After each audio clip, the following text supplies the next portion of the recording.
पापा की कपड़े की छोटी सी दुकान है। ये मेरा एक सपना था बीपीएससी क्वालिफाई करना और आज मैंने उस सपने को पा लिया है। जब वो रिजल्ट नहीं आ रहा था, 2 अटेम्प्ट में फेल हुई, तो कई बार ऐसा हुआ है कि मैं कैरियर को लेके बहुत रोई हूँ। मतलब पहले बहुत रो रही थी जब 2 बार आप असफल हुई। लेकिन एक चिंता थी कि शादी कैसे, अब तक पढ़ाई कर रही है तो शादी कब करेगी, क्योंकि सिविल सर्विस एक काफी अनसर्टेन एग्जाम है।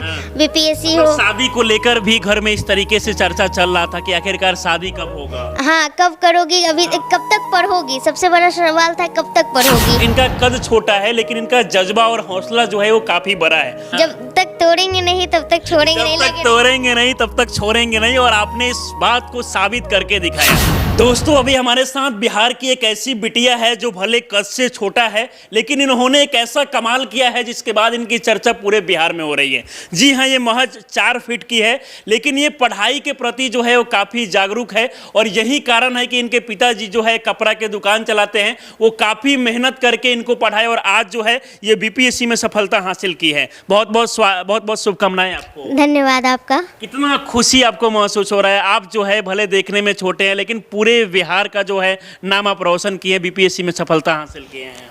जी, बहुत खुशी मिल रही है, बहुत ज़्यादा अच्छा फील हो रहा है। ये मेरा एक सपना था बीपीएससी क्वालिफाई करना और आज मैंने उस सपने को पा लिया है। मतलब बचपन से हमेशा सोचते होंगे कि कब जो है हम बीपीएससी क्वालिफाई करेंगे, और ये सपना जो है आज कहीं ना कहीं पूरा भी हो गया। पहले श्वेता, आपको यकीन था कि हम बीपीएससी क्वालिफाई कर जाएंगे?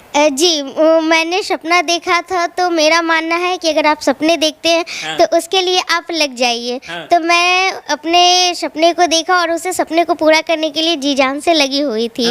किस तरीके से आप तैयारी कर रहे थे? आपके घर के लेकर अगर हम बात करें तो इनका घर जो है बिहार के नवादा जिले में है। पिताजी आपको पढ़ाने के लिए किस तरीके से मेहनत किए हैं? पापा की कपड़े की छोटी सी दुकान है एंड वो हम 4 बहनें हैं, तो जाहिर सी बात है कि सारा आर्थिक भार पापा पर ही है। तो फिर भी संसाधन कम थे। मैं 12th तक सरकारी स्कूल से पढ़ी हूँ एंड फिर लेकिन पापा ने सपोर्ट किया, हर तरीके से सपोर्ट किया जितना वो कर सकते थे। संसाधन कम होते हुए भी आपको कभी ऐसा पापा ने महसूस नहीं होने दिया कि गरीबी है? वो हमेशा से मेहनत करके आपको पैसा दिए और यही कारण है कि राजधानी पटना में आप रह के तैयारी की। आप चाहती तो नवादा जिले से भी उधर तैयारी वारी कर सकती थी। उधर कोचिंग वोचिंग नहीं है क्या? नहीं, सेल्फ स्टडी मैंने प्री तक की नवादा में की थी। पर थोड़ा सा मुझे मेरी कमियां लग रही थी कि मुझे सही मेंटरशिप नहीं मिल पा रही है। कुछ कमियां हो रह जा रही है जिसकी वजह से मुझे काफ़ी दिक्कत हो रही है। तो फिर यहाँ मैं धनंजय आईएएस एकेडमी के निदेशक धनंजय सर से संपर्क में आई। तो उन्होंने कहा कि आओ तैयारी करो, मैं तुम्हें एकदम गाइड करूँगा। और फिर उनकी गाइडेंस में फिर मैंने अपनी कमियों पर काम किया और वो मुझे यहाँ पर डायरेक्ट प्रत्यक्ष मिल रहा था। तो इसलिए मैं पटना फिर लोग देखकर भी कुछ चीजें बोल रहे थे क्या? क्योंकि आपका हाइट जो है बाकी लोगों के कंपैरिजन में थोड़ा सा छोटा है, हालांकि भगवान ने सब किसी को ऐसा बनाया है। तो क्या इस चीज को लेकर भी कभी परेशानी हो रहा था? कभी लोग कुछ चीजें निगेटिव बोल देते हो? देखिए, कुछ लोग तो बोलते हैं बट मेरा मानना है कि लोगों का काम है कहना। हमें क्या आपको शुरू में बोल रहे थे श्वेता? आज तो आपने उन लोगों को करारा जवाब दिया है। जिन्हें देखिए निगेटिव बातें, अब इतने पॉजिटिव माहौल में मैं निगेटिव बातें करने से बचना चाहती हूँ। पर जो लोग कहते हैं, जिन्हें ऐसा लगता है कि कुछ कमियां हैं, तो उन्हें ऐसा अब फील होने लगा होगा कि नहीं, अगर आपके अंदर जोश, जज्बा है, जुनून है, सपनों को पाने की ताकत है, तो आप कर सकते हैं। जज्बा, जुनून है तो कुछ भी पॉसिबल है ना? जी बिल्कुल। और आपने इस बात को कहीं ना कहीं साबित करके भी दिखाया है। आज आपको सबसे पहले जब रिजल्ट आया, आपको कौन सा रैंक आया है? मेरा रैंक 330 है। 330 है। कौन सा पद आपको मिलने? मुझे डिस्ट्रिक्ट ऑडिट ऑफिसर की पोस्ट मिली है। कभी सोचा था कि इतना बड़ा जो पद है कि गाँव से साधारण की घर की बिटिया जो है वो ग्रहण करने वाली है? काफी खुशी का देखिए, बात है। सपने तो मैंने देखे थे, तभी तो मैं जी जान से इसे पूरा करने के लिए कोशिश कर रही थी।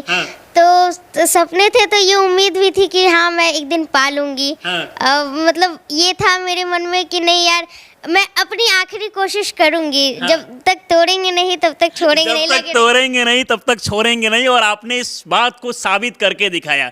भले देखिए इनको, इनका कद छोटा है लेकिन इनका जज्बा और हौसला जो है वो काफ़ी बड़ा है, और यही कारण है कि पूरे मेहनत और लगन के साथ ये तैयारी की। इससे पहले आपको बता दें कि ये 2 बार असफल भी हो चुकी है, लेकिन सबसे बड़ी बात यह है कि 2 बार असफल होने के बाद भी इन्होंने अपने हिम्मत को नहीं हारा, और तीसरी बार में आप सफल हुई है। जी बिल्कुल। हम देखते हैं बहुत सारे लोग जो हैं 2 बार असफल होने के बाद वो हिम्मत हार जाते हैं कि आगे से हमें तैयारी नहीं करना चाहिए, लेकिन आपने हिम्मत कभी नहीं हारा। हाँ, हिम्मत देखिए वो होता है कि सिविल सर्विस के एग्जाम में निराशाएं बहुत हावी होती है। हाँ। आप बिल्कुल अनिश्चित होते हैं कि आपका होगा या नहीं होगा। बिल्कुल। पर मुझे अपनी कमियां पकड़ में आ रही थी। पिछले 2 अटेम्प्ट में मैंने जो कमियां की थी, जो गलतियां की थी, वो मुझे पकड़ आ गई थी। हाँ। तो मुझे ऐसा लग रहा था कि मैं शायद इन पर काम करूं तो मैं बेटर कर सकती मतलब हूँ। जो गलतियां आपको मिल रहा था उन सारे गलतियों में यानी कि कमियों से आपने सीखा। जी और आप उसके कह बाद सकते हैं। में आपने इस तरीके से मतलब पढ़ाई किया, मन से पढ़ाई किया, और आज सफल भी हुए हैं। जी बिल्कुल। अच्छा,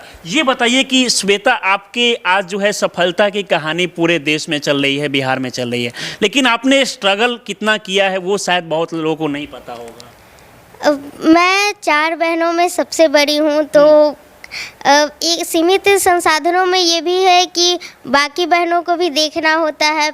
तो स्ट्रगल थे, फाइनेंशियल थे, साइकोलॉजिकल थे, पर यही है कि मन में जज्बा था तो कि नहीं करना है। हाँ। किसी तरह एडजस्टमेंट अरेंजमेंट करनी है। सुनने में ये भी आ रहा है कि पहले घर पे शादी उदी को लेकर भी प्रेशर वगैरह कुछ था। नहीं, बहुत ज़्यादा प्रेशर नहीं था, लेकिन हाँ, ये था कि ये बात था मेरे घर में। तो मम्मी पापा प्रत्यक्ष कुछ नहीं वैसा कहते थे, लेकिन एक चिंता थी कि शादी के मतलब अब तक पढ़ाई कर रही है तो शादी कब करेगी, क्योंकि सिविल सर्विस एक काफ़ी अनसर्टेन एग्जाम है। बीपीएससी मतलब हो, शादी को लेकर भी घर में इस तरीके से चर्चा चल रहा था कि आखिरकार शादी कब होगा। हाँ, कब करोगी, अभी कब तक पढ़ोगी, सबसे बड़ा सवाल था कब तक पढ़ोगी। क्योंकि गांव में अक्सर जब बेटियों का थोड़ा सा एज जो है वो ज़्यादा होने लगता है तो लोग का बस शादी ही दिखता है, लेकिन आपके कम से कम घर वाले पढ़ाई को लेकर सपोर्ट किए, सबसे बड़ी बात। हाँ, सबसे बड़ी बात ये है कि सोशल प्रेशर उन पर भी होगा, परंतु उन पर वो उस सोशल प्रेशर के मुकाबले मुझ पर विश्वास ज़्यादा था।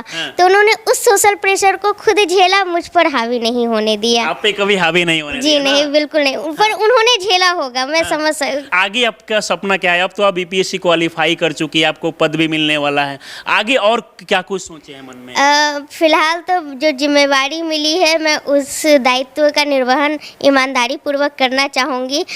परंतु सफ़र मेरा यही समाप्त नहीं होता है।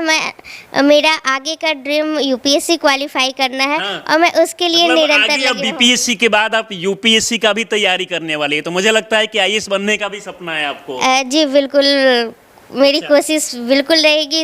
एक सपना ये भी है। बीपीएससी क्वालिफाई करने के बाद आप घर गई है कि नहीं? नहीं, माँ पापा से मिली है कि नहीं? नहीं, अभी तक मुलाकात नहीं हुई है। कुछ कारण की वजह से मैं पटना में ही फिलहाल रुकी हुई हूँ।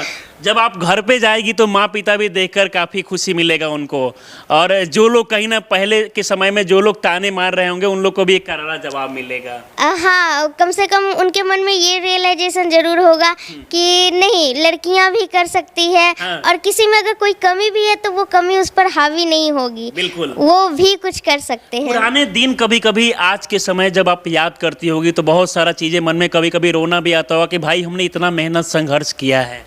जी बिल्कुल, जब वो रिजल्ट नहीं आ रहा था, 2 अटेम्प्ट में फेल हुई, तो कई बार ऐसा हुआ है कि मैं कैरियर को लेके बहुत रोई हूँ। मतलब पहले बहुत रो रही थी जब 2 बार आप असफल हो जी बिल्कुल, और इसमें भी अनिश्चितता थी इंटरव्यू तक। उसके बाद ये 10 दिन का जो फेज है इंटरव्यूज और रिजल्ट के बीच का, ये मेरे काफ़ी स्ट्रेस में गुजरे कि कैसा जाएगा, क्या होगा, क्या नहीं होगा। ये सारा चीज़ें मन में हमेशा बातें चल रहा जी था जी ना? बिल्कुल बिल्कुल। अब सोचिए बहुत सारे लोग को आप देखते होंगे कि जिनके पास कुछ परेशानियां होता है, जिनका कद छोटा होता है, किसी भी तरह का परेशानी होता है तो वो लोग हिम्मत हार जाते हैं। लेकिन आज बिहार के नवादा की रहने वाली श्वेता से सीखना चाहिए कि इन्होंने तमाम परेशानियों को झेल के इन्होंने पढ़ाई पर ज़्यादा ध्यान दिया और यही कारण है कि आज जो है बीपीएससी 67वीं के एग्जाम में जो है सफलता हासिल की है। और ये कोई छोटा मोटा बात नहीं है। श्वेता, जो लोग भी आपको बिहार के लोग देख रहे हैं, जो लोग भी कद से छोटे हैं या फिर कुछ मुश्किल आर्थिक रूप से कमज़ोर हैं, वो कहीं ना कहीं पढ़ाई नहीं कर पाते, उन लोगों को क्या कहना चाहेंगे आप? मैं यही कहूँगी कि सपने देखिए। हाँ। आप अपनी कमियों सबकी ज़िंदगी में कुछ ना कुछ परेशानियां हैं, कुछ ना कुछ चैलेंज है। हाँ। पर सपने देखना आपका नैसर्गिक अधिकार है। आप सपने देखिए। हाँ। और जो संसाधन उपलब्ध है, आप जहाँ हैं, जिस स्थिति में, आप अपने सपनों के पीछे एक दौड़िए नहीं तो चलिए, नहीं तो आप धीरे धीरे कदम ही उठाइए। कुछ लाइनें उन लोगों को सुनाना चाहेगी आप? नहीं, फिलहाल तो मैं यही कहूँगी, स्वामी विवेकानंद की एक लाइन है, उठो जागो और तब तक चलते रहो जब तक मंजिल नहीं मिल जाती। जब तक मंजिल नहीं मिले तब तक दौड़ते रहो और लगातार कोशिशें करने के बाद एक ना एक दिन सफलता जरूर मिलेगी ना। जी जी बिल्कुल। अच्छा, बाकी आप हमारे साथ श्वेता जुड़ी और इतने अच्छा आपका रिजल्ट आया है, इन सारी चीज़ों को लेकर आगे भी बहुत सारी शुभकामनाएं आपको। धन्यवाद आपका बहुत। बाकी हमारे साथ बिहार के नवादा जिले की रहने वाली श्वेता बात कर रही थी, जिनका चर्चा जो है इस समय पूरे बिहार में हो रहा है। क्योंकि सबसे बड़ी बात यह है कि भले कद से छोटी है लेकिन इनके अंदर जज्बा है, हौसला है कुछ कर दिखाने का। और यही कारण है कि बीपीएससी जैसे बड़े एग्जाम में इन्होंने सफलता हासिल की है, जिसके बाद पूरे बिहार में इनकी चर्चा हो रही है। बाकी श्वेता के बारे में आप लोग क्या सोचते हैं, अपनी राय हमें जरूर दें। आप हमारे साथ जुड़े हैं, बहुत बहुत धन्यवाद।